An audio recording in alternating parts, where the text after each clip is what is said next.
you doing, everybody? And welcome to this special edition of the Isaac Hayes Show. We are here at the MAGA Fest Leadership Summit in Kenner, Louisiana, and I have the honor and the privilege of having William Wallis from William Wallis in America and one of the organizers of this event.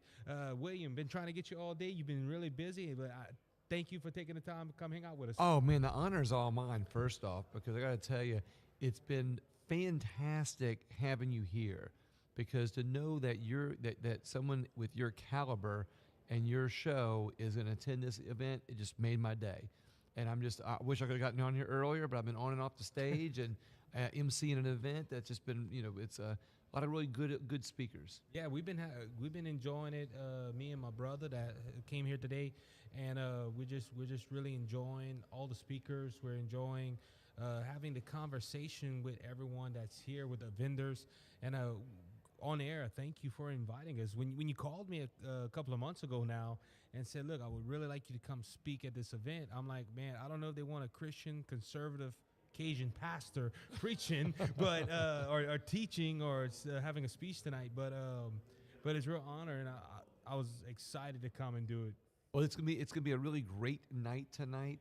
Of course, they'll have to hear about it afterwards. Right. But I'm sure you're going to have plenty of videos. So yeah. I hope people are watching for videos and watching for the shows that you've been doing here, because you had some really good interviews here. Oh, yeah. We had Tom come.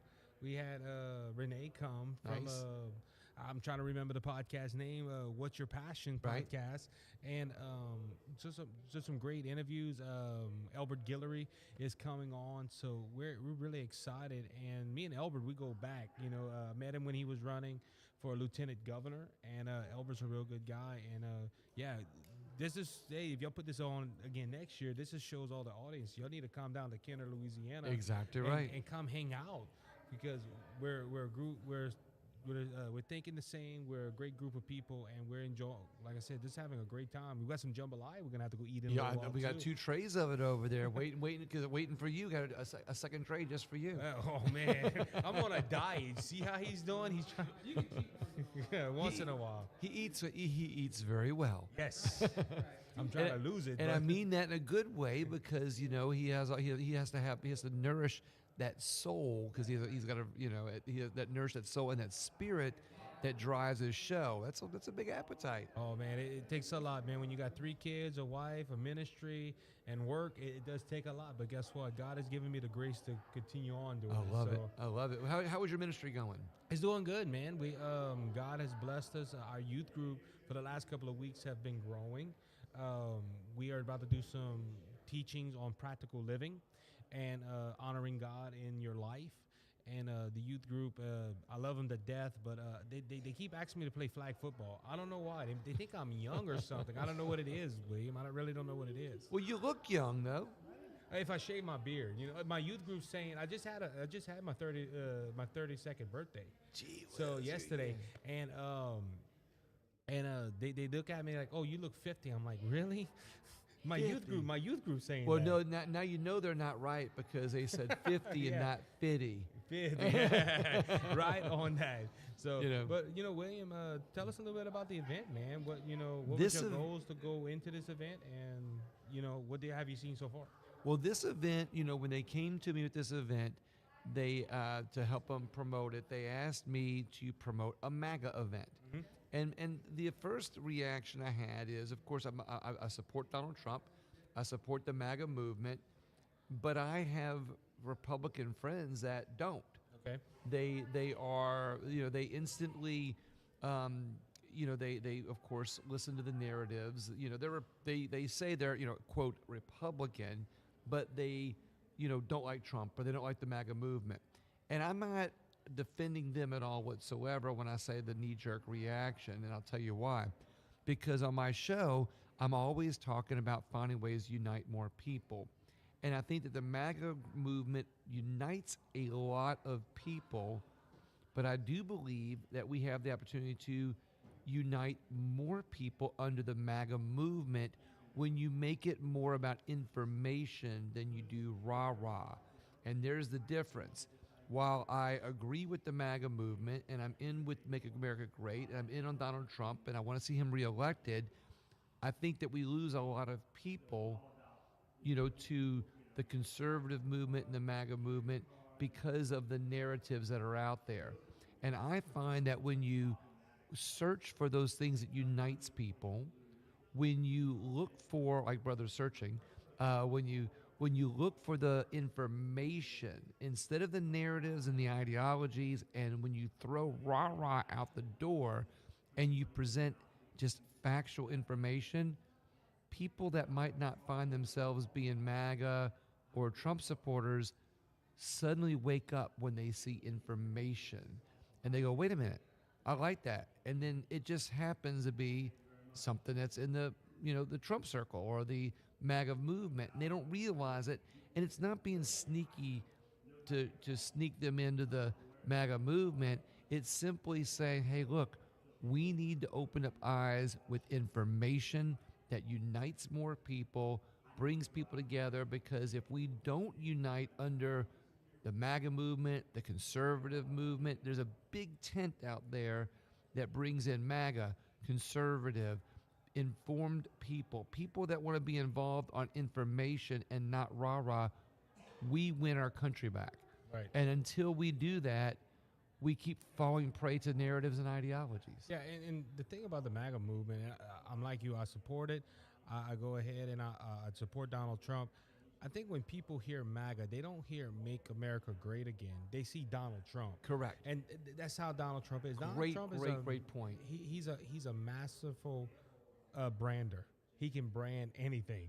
Look at his mug shot. Look, that he copyrighted that right away because he knew that was going to go ahead and go far. But if you look at the information, like you said, and I saw a TikTok the other day. It was a granddaughter and a grandmother talking, and they were talking about politics, and the grandmother said, I vote Democrat. No matter what, I vote Democrat. Well, the granddaughter grabbed her iPad and said, Grandma, I got this app, and I want to see who you align with the most. And everything she aligned with was with the MAGA movement. And she said, well, this app says that you should vote for Donald Trump. You align more with him. And the grandmother's like, but he ain't a Democrat. That's how a lot of people, to your point, a lot of people do that. We're going to vote Democrat because we feel we voted Democrat all our lives. Right. And if you start looking at the facts of MAGA, it is America First policy, and you agree with everything. Exactly. And yeah, we need to do, and look, our show does it. A few other shows I know do it. We try to get the information out there. This is what bothers me about information, though. Some people, you can give it to them, and they don't do. They decide not to do nothing with it. And well, we're gonna vote for we're gonna vote for Harris because we can't stand Donald Trump's comments or his tweets or something. But you know what's funny about the tweets? And I used to laugh about this when people talked about it when he was the president. I hate his tweets. His tweets are ridiculous. And I say, well, are you on Twitter? No, I'm not on Twitter. Well, then how are you seeing his tweets? Well, and it happened over and over again. It even goes to the point, remember, he did this in the CNN town hall when it was like, you didn't say nothing until you posted that video, and he pulled out the paper and said, well, what about all these tweets? Since he got his Twitter account back, he could go ahead and show them. He was tweeting several times to say, look, you shouldn't be in the Capitol. Whatever's going on January 6th, please don't do that. This is wrong. And the CNN host, I forgot the lady's name. That's how much I watch CNN. She couldn't answer because she realized, we just shot ourselves in the foot with this narrative. Going back to the tweet, most of Trump's tweets back in the day were on policy. A lot of people would have aligned with it, but because of 1, 2, or 3 tweets, it was his whole narrative and his rhetoric was bad. So, and like I said, we have to get that information out, and hopefully enough people will see it. And if more people, that goes back to the old saying, watch what they do, not what they say. Yeah. It goes back to, they're holding Trump accountable for what he says in his tweets or whatever, and they don't pay attention to what he's doing. I wish they would do the same thing for Democrats. Me too. If they watched what they did instead of listening to what they say, they'd probably turn against the Democrats faster. Oh yeah, but the Democrats wrap that around they wrap the narratives around it, and they put it out into the mainstream media, like it's a candy bar, and people just eat it up. Right. And then they realized they didn't eat a candy bar. They ate a crap bar. I guess you could say it like that. So Well, now the Democrats at least covered in chocolate for you. You're okay? right on They that, do yeah. disguise it a little bit. I mean, come on now. Paid for by your tax dollars, by yes, the way. yes. On that note, big news today that Donald Trump has returned back to Butler, Pennsylvania. He's having a rally there, and I am getting from one of my friends that his cousin is there in Pennsylvania. The lines are long. Twitter is just blowing up because I say Twitter X now. X is blowing up because since 8 o'clock this morning, there have been a big crowd there and nobody has left. And your thoughts on him going back to Butler after the assassination attempt? And do you see those big numbers as an indicator of, hey, Pennsylvania might turn back red? I think Pennsylvania may turn back red. Absolutely. If the voting machines don't count the votes. Call me an election denier, call me whatever you want. You have concerns about the election. I have concerns about the election. I think, though, that we the people win and Donald Trump wins if we turn out in the largest numbers ever in history. And then it makes it almost impossible for them to steal it. Right. I think that's how we win. We have to get more people to show up. Yeah, it was in every election. We have to make sure that people show up and that we can get the votes out there. And I understand what you're saying, though. I understand what you're saying, that make it too big to steal. That's exactly the right. It's like I'll say something on your show that I've never said on my show. There's a threshold there that we have to get beyond. It can't be like, okay, 40% of the electorate showed up and, we had the most votes. It's got to be like 60, 70, 80% of the electorate vote showed up and we got most of the votes, because you have to pass that threshold, I think, to get beyond them being able to. And look, let's put the machines aside. I'm not even going to say it was machines at all whatsoever. And what I mean by that is, putting that aside, it is how 6 states were able to manipulate their election laws without going through their legislatures. And that's how that happened. Yeah, and it's the same thing, I don't know if you ever met him. I never met him, but I hear him all the time. Moon Griffon from Lafayette. Moon said that, he don't know exactly about the machines, but the electorates, the election laws were all manipulated. Changed. And this is where the RNC is doing a good job right now. They're going to these states where they're trying to do that again. They're like, no. They put a lawsuit, it stops it. Right. So, and we know because Donald Trump revamped the RNC by putting someone he knows in there. So it is working out for our benefit right now. And I think November 5th will be a good night. I hope so. But with that being said, and I'm going to have you on camera, you're going to have to make an appearance on our election night like you did last time. I tell you what, well, I'll have my show on Tuesday, that from 5 to 6. And then after that, we'll do some on your show. Oh, yeah, we're going live. I still got to talk to Kelby because Kelby's helping out with it again this year. We're probably going to start the show at 7 o'clock, and we're just going to have election coverage until hopefully we get a breaking news that Donald Trump won the election. But at 3 o'clock in the morning, right? We're probably not going to be up that late, but who knows? Exactly. I'm probably taking off on November 6th because I need to sleep. I'm going into work later. I'm sleeping. I'm taking off. But election night coverage will be on my Facebook page and Rumble page and YouTube page. So that's an invitation for everybody to join us. All right, we're ready. We're ready, man. I think it's going to be good. I'm speaking a little later on. Like I said, I hope you don't regret asking a Cajun preacher. Oh, absolutely not. It's going to be great. I look forward to it, Isaac. I really do. Thank you, sir, for having us. Thank you, Isaac. Appreciate that handshake. That is William Wallis from William Wallis in America. You can go ahead and check out his show on Rumble and on YouTube and all podcast apps. All podcast apps. Go ahead and check them out. Let's go ahead and help our fellow podcasters. All right, everybody. So we are here at the MAGA Fest Leadership Summit. We are excited to have What's Your Passion podcast host, Rene Manfre. That's how you say your last name? Manfre. Okay, I'm Cajun. I'm sorry. No, I'm it's Cajun. Manfre, everything like that. Mr. Rene, welcome to the podcast. I appreciate it. Thank you. So, first off, we see you one of the sponsors here at the MAGA Fest Leadership Summit. What's Your Passion podcast? What's Your Passion podcast started about 4 years ago during the COVID, and the main reason I started it was really people have passions, or sometimes people don't know what their passion is. And I've worked with, I've been in the insurance, real estate. I've been an entrepreneur pretty much most of my life, and I guess whenever I start something that I feel confident about, I've been able to kind of just start it because my spirit, I guess, I just drive, right? And I deal with a lot of people right now, from individuals who are very good at their professions, but they're not good at telling people about their profession. Okay.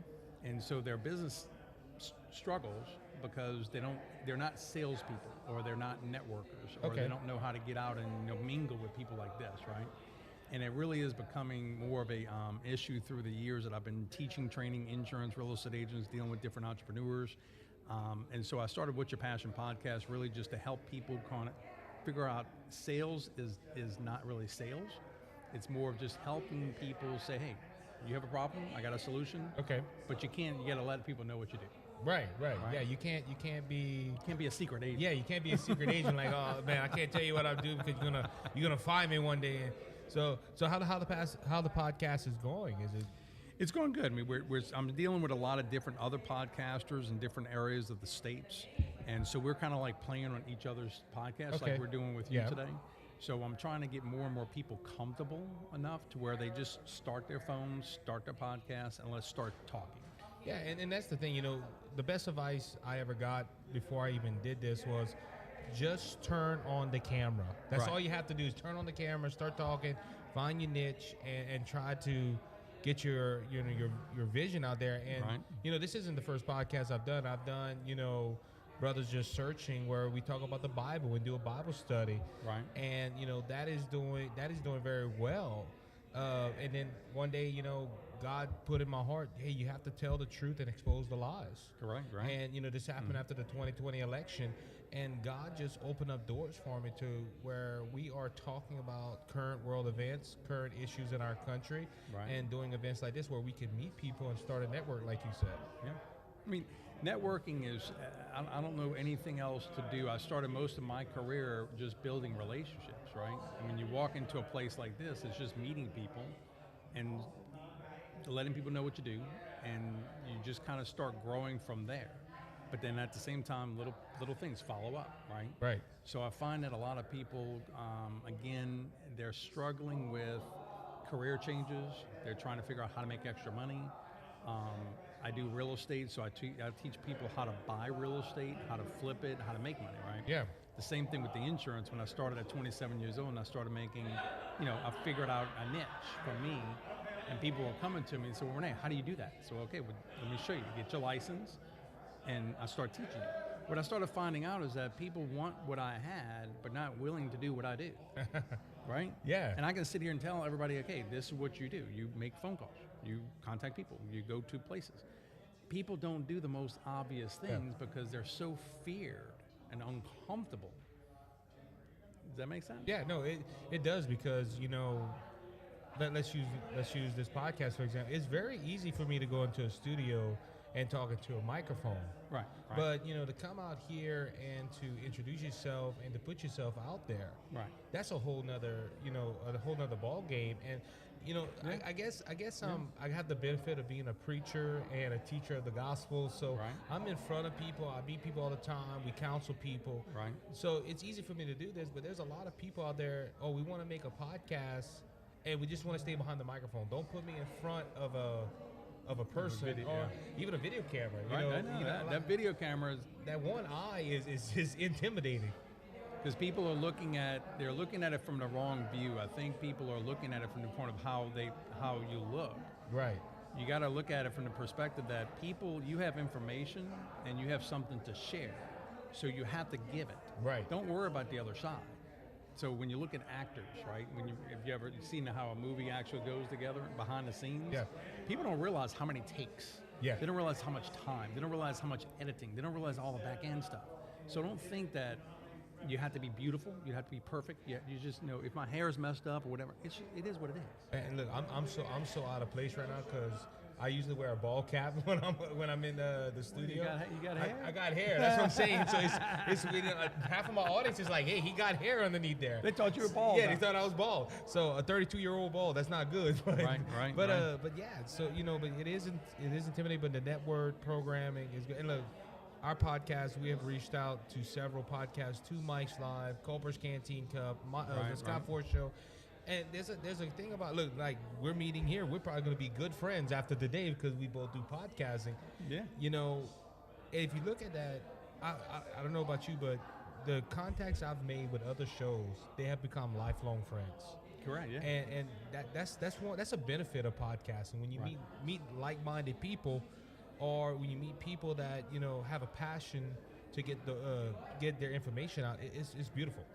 Let me say, so if I can just read my website. Yeah, so go ahead. we did this, and so what your passion is, it's a community was developed to help facilitate people through the process on connecting their passions with the ability to grow and prosper. We are all in search of happiness, which is so often tied to life passion and doing what we were meant to do. Our passion is what we want to do naturally, right? When I created this website about 4 years ago, and it was during COVID, and I didn't have nowhere to go. I was in a house, and I started watching everybody else who were like Tony Robbins, John Maxwell, all the different leaders who I've been blessed with being exposed to, right? You'll be surprised how many people don't know who those people are. Right. And those people changed my life. And what's happening, I talk to young individuals, when I mention Rich Dad, Poor Dad, or if I mention John or they don't have a clue. Yeah. And the school systems are not teaching the basic principles of really just learning skills. And when you look at, I have a lawn care company, right? So it's not something you think about, right? I've been doing grass since I was a kid, didn't really think about it as a business, but it makes a very good income. Right. And I have a lot of good people that work for me that I take care of, but that's turned into, hey, we provide a service. The schools aren't teaching electricians, plumbers. These are trades that we need. Yeah. And a lot of people, again, are just getting stuck. Now, they might be a good plumber, but they don't know how to market themselves, or they don't feel comfortable telling them. It's like if you don't tell everybody, hey, I'm a plumber, if you ever need anything, let me know. Yeah. If I'm an electrician, if you ever need anything, let me know. I'm a contractor. Hey, if I can help you out with any miscellaneous little stuff, let me go. So I try to help people just get out of their own head and just realize that people need to know what you do because, hey, they might need you. Yep. I mean, you have Medicare, right? So Medicare, I have a bunch of individuals that they don't really understand when they get a Medicare card that you need also supplements Right. because Medicare doesn't cover everything. So it's a lot of things with the insurance industry, real estate, and just my life of being a health club business and all that. I guess some people say, Rene, well, you've done a lot of things. Well, yeah, because I've kind of, instead of me going to school, I just went to work. Right. I learned it within 1-2 weeks what I needed to do. I learned a trade. So sometimes people are just kind of wasting time because nobody's telling them the reality. Go do something. Right. Go help somebody. Go work for somebody for a couple of months and just learn the trade. Learn things that you're never going to learn. And it can be people skills. It can be how to use a hammer. It can be how to sell anything, right? But the school systems and the country we're living today, they don't really understand, or nobody's really teaching the reality that everybody has problems. And we just need support, and we need people to connect with. So when you say like podcasters, this is another world. Yeah. But I'm enjoying it because, hey, that camera goes to millions. Yep. So if you're going to talk about your business, what better way to do it than be on a camera, make videos. Over time, those videos spread out and stay online 100%. Well, you're talking like that. My good friend that owns Grassroots Landscaping in Lafayette, Louisiana, he just got one of his kids to become their social media person. Yeah. And, you look at churches have social media teams. They're doing the shorts, they're doing the videos. And when people ask, well, why you're doing that? Well, I seen it on the podcast already. One video. Right. I did a video that it wasn't even me talking. It was a video of watching Charlie Kirk debate somebody. Correct. 14,000 views. Right. I didn't say a word. It was just my physical reaction to what was going on. Mm-hmm. And I thought about that. 14,000 people saw that 1 minute clip. Correct. Yeah. 1 minute clip, and social media is amazing for that. Now I got a question to ask you, because you're talking about the schools, they're not showing the essentials of a trade. Right. Do you think that is because schools are more focused on an agenda than really giving kids what they want, or are they feeding them, oh, you got to go to college for 4 years? I think it is. They're trying to keep, I think, the system going, right? So I think they're preaching these things because that's the only way they make money, is to have people paying tuitions, et cetera, right? And I don't know it yet, and I don't understand why they're not teaching that you're still going to make money, but you're giving more ability for the individuals to really learn a skill and a trade versus going to 4 years like science. I don't really need to know about science unless I'm really going to be somewhere in a laboratory, right? Right. When it comes down to history, I do enjoy history because it helps me understand the past to the present to the future. But at the same time, they're putting too much emphasis on all these other curriculums versus really what is it that people need. When you so when I talk about just opening up a checking account, when I talk to people who are employed, I tell them that even though you're employed, think about yourself as a brand. So your name is all you have, right? So when you think of George Clooney, Brad Pitt, whatever, that's a brand. Donald Trump is a brand, Right. So his brand is his name, but it's pretty much all these companies and things that he's done. So I try to help people understand, even though when you go work for someone, understand they're giving you a pay for your service. So if you start looking at yourself as a brand, even though you're working for somebody, hey, set up a side business, an LLC of some sort, and now the taxes that are coming out, you can now help yourself get some of that money back, because that's what the law has built for us. Right. And the schools don't want to teach that.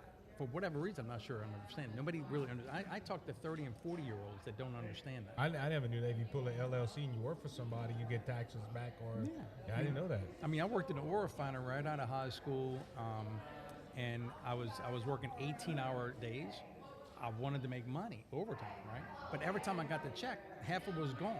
I told my CPA, I want my money back. How do I do it? I said, Rene, let's set up a side business. Now, at that time, I was doing a little health club, training, stuff like that, but I never thought about it because nobody told me I can do that.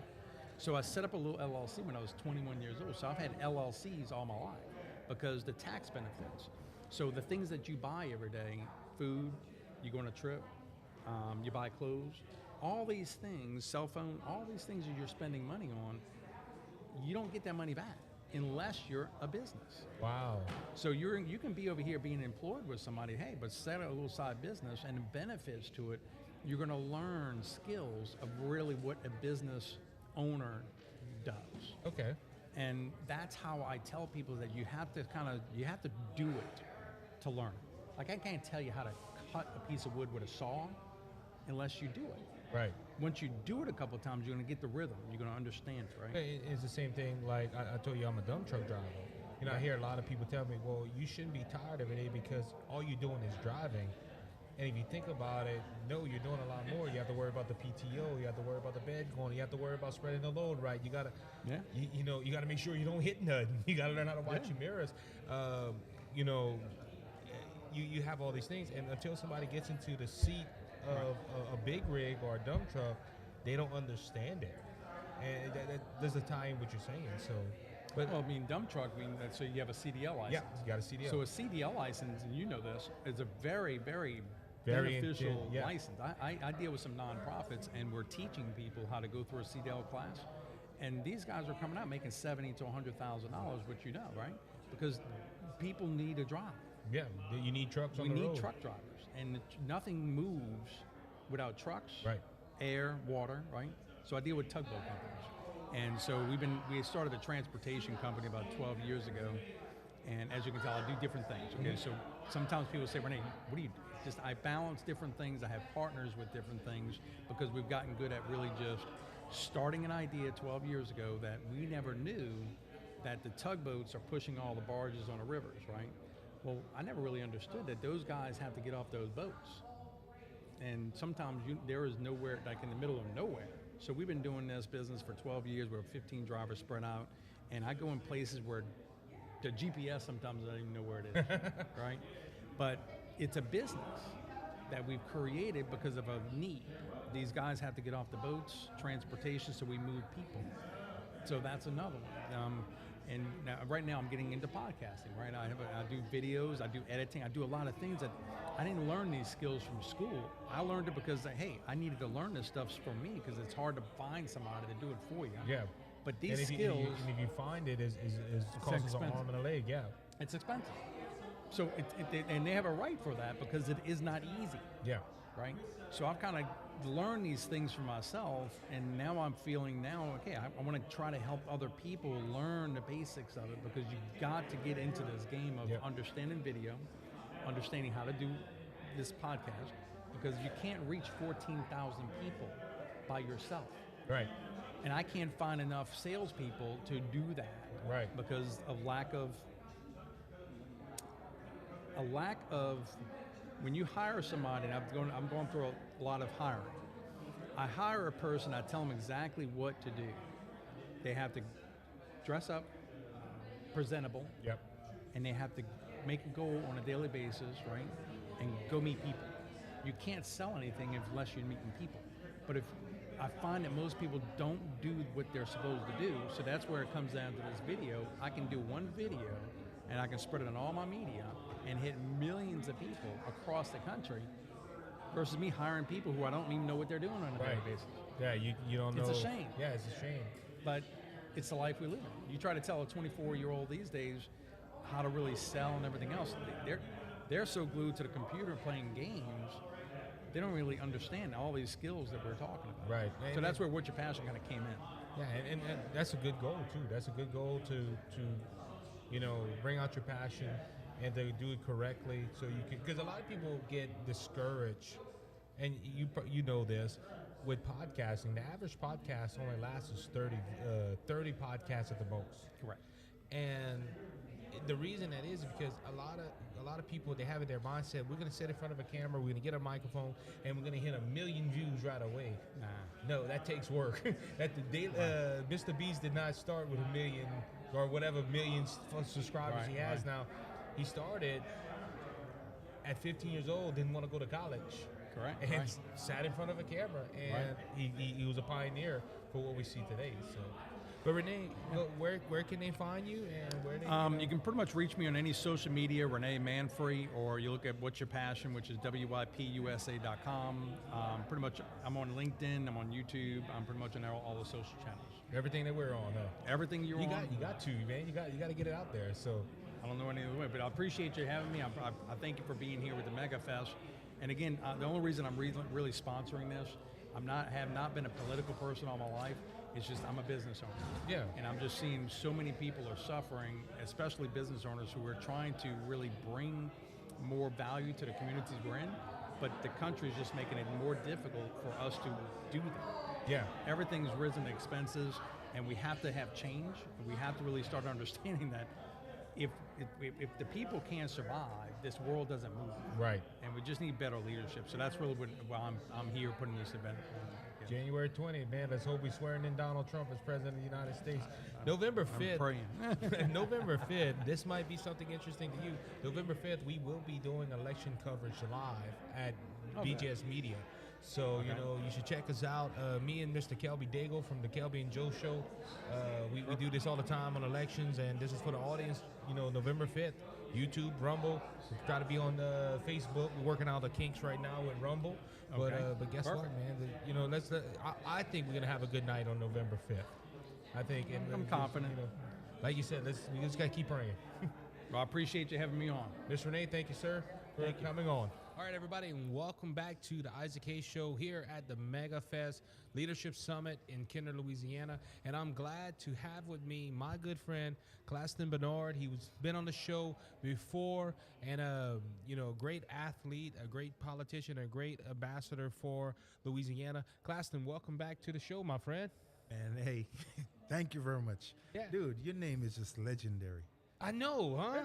And I'm not even as known as the other one. Well, I thought you assumed President Trump. Oh, Hey, never mind. No, so how you been? I've been great, man. I've been great. Just keeping up, watching what's going on. And, there's a little concern there about what's happening, and I don't think Americans are taking our current situation serious enough. I don't think the Republican Party is being serious enough either, because some of these, we're making some bad blunders in the congressional races too, but we're also locally, I think we have vacated some spots that we should have been holding on to. We Right. need to stop making compromise just to seem reasonable to people who are unreasonable. And Do you feel like me that it's always funny when they call for compromise? The Democrats never have to give nothing, but the Republicans have to give everything away. well, that's how the communists are. Right. They ask for detente, and while we sit there like a fool, they have the knife behind their backs, ready to knife you, and we continue to do it. Something I'll talk about in my speech later is that we didn't learn in Vietnam. The communists realized that in Vietnam we'll make compromises, and they know that about us instinctively. And this is why we are where we are today. And it's frustrating because you're trying to be nice, but you can't be nice to evil. No, you can't be nice to evil. And this is where we at right now: good versus evil. And I'm speaking later on tonight, and I'm bringing out how the reason we got a political problem in America is because we got a spiritual problem in America. And with that spiritual problem, we have allowed evil and wickedness and destruction to just run rampant. And we see this with the current administration. We see, we had Donald Trump that I'm going to say, I don't know if it's a Christian or not.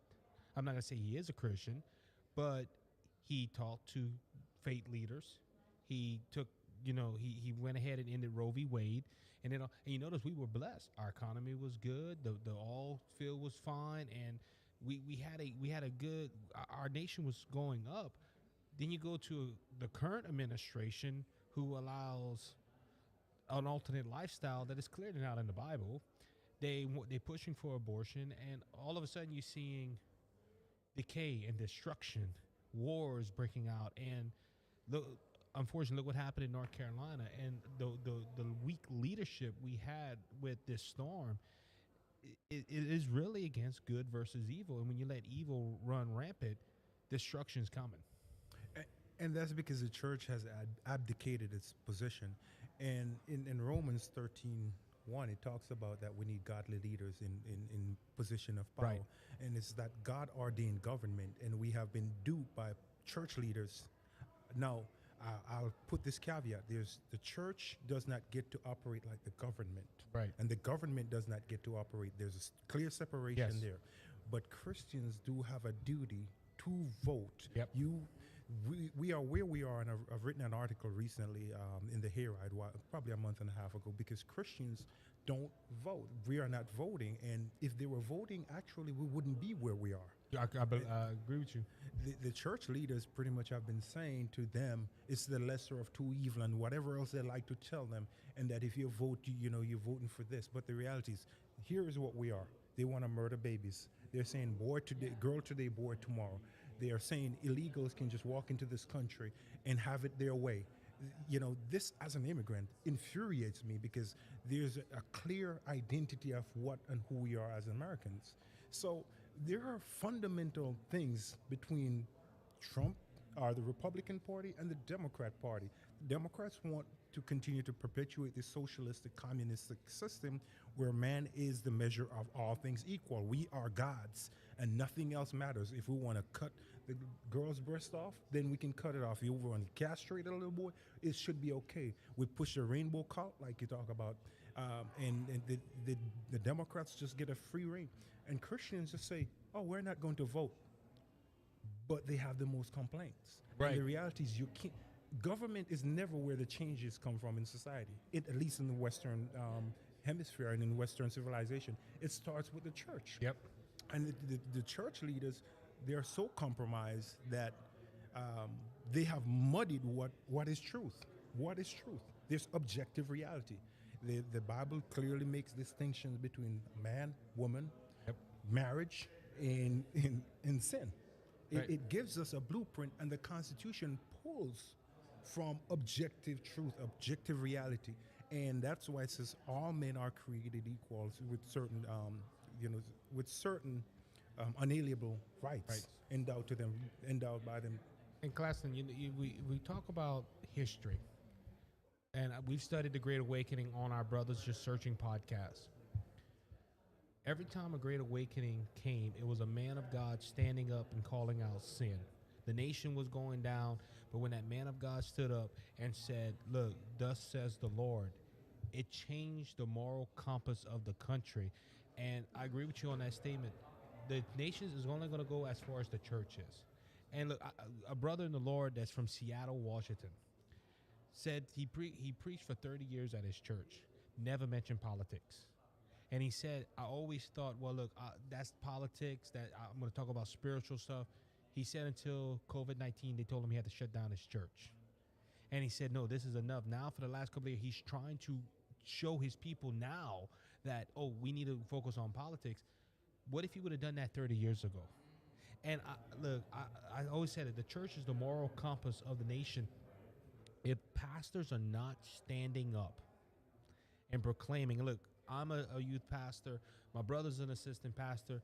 My dad is the pastor of one of the churches. Our pastor is from he's of Mexican descent and preaches the God. And we bring politics in. Now, it shouldn't be around like the main topic of the church, but we need, as you said, we need to say what's right and wrong. We Yes. need to bring that out, because if we're silent, guess what? That's one of the reasons why it's running rampant here. We don't have men of God like Elijah and Elisha, or some of the great prophets like Isaiah. We have to have that backbone. If we don't have that backbone, our nation's already done. If we don't start correcting that in the church. In this, the sad thing is like, yes, the church's job is to win soul Yes. to Christ. That's the church's job. The government role is supposed to create a peaceful society so we can function, that Right. we can live. So you can't separate them in that respect, because the church cannot step into the government realm and do what God created the government to do, which is to be the bearer of the sword. Right. Likewise, the government cannot step into our realm and says, you need to do this. Or you, like you say in COVID-19, with what happened with a lot of pastors who got bought off and they took PPP money, and then they were told, you keep your church shut down. And that was a fundamental thing. And we saw that played out with Pastor Spell when he stood up against them. And he says, no, this church is going to stay in operation. We need this church. The people need this church. This is where they can come. This is who we believe in. We're having faith, And he was attacked he's still dealing with those attacks. Yeah, he is. And the church community still haven't stepped up and prayed for him and come behind him or rally behind him, because some of the people who are against him are well-known individuals. But do you think that's because they're afraid of the embarrassment or the bad publicity? 'Cause look, I see this with a lot of big churches, a lot of mega churches. They don't want to come against sin, because it might offend this person, or if we take this stance, people might stop writing the check to us. They hung Christ on the cross. I don't know what you can be embarrassed by. Right. And some of those very people who he was feeding, some of those very few people who probably witnessed him raise Jariah's daughter, some of those people who saw him perform those miracles was probably right there. Give us Barabbas. Right. They were shouting for Barabbas, and they were also shouting, crucify him. Some of those same people. So the church, the gospels are there for us to see and understand the nature of people and the nature of evil. And we can sit there and say, we're not going to be involved in the government. We're not going to do any of these things. We can say all of that stuff, but to what detriment? If Christians were voting, America would not be facing the assault Amen. that we're facing. If they were getting out there and voting, not trying to take over the government in the sense of we're about to make this a theocracy, but just exercise your constitutional, your rights and privileges off as a citizen. Yep. If they were doing that, we wouldn't be where we are. Yep, I agree with you. And this is the thing with that argument, and I try to explain that to Christians as much as possible. When they say, well, we're not going to get involved with the politics, and when I say, well, when they're going to come and say you can't have that Bible, or you can't pray, or you can't do this, what are you going to do? Oh, I'm going to stand up for my right. Well, why are you not standing up for it now? Because that's the progression, as you said, for communism, is it's little by little by little, and until one day when they say, hey, it's gone. And we can't get to that point. We shouldn't get to that point. And unfortunately, if persecution would come, we have a lot of Christians that probably would turn their back on Christ because they're weak. And they want the comforts of Christ, but they don't want to submit to Christ.